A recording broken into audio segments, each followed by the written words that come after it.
They told you, you can be whoever you want to be. And maybe that sounded true, until you realized how heavy it is to keep reinventing yourself, because deep down, something inside you whispers, this isn't me. Identity is not what you choose, it's what's written.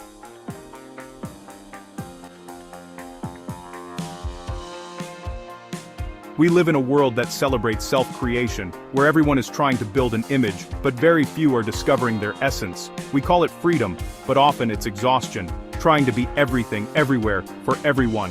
Think of a seed, you can plant it anywhere. But what it becomes is already decided. An apple seed can never become an orange tree. Why? Because its identity was written inside before it ever touched the soil. You and I are no different. We were written long before we were born. Our gifts, our passions, our purpose, they were encoded in us like divine handwriting. That's why peace doesn't come from pretending. It comes from alignment, from living what's written, not performing what's popular. You don't have to chase your worth. You were born with it. You don't have to compete to be seen. You only have to become what you were created to be. Ask yourself, what feels like home to my heart?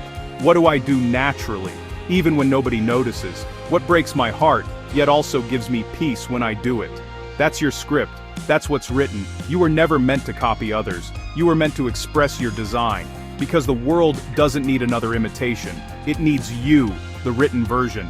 Identity is not what you choose. It's what's written. Stop trying to create yourself. Start discovering yourself. Because when you live what's written, life stops being a struggle and starts becoming a story.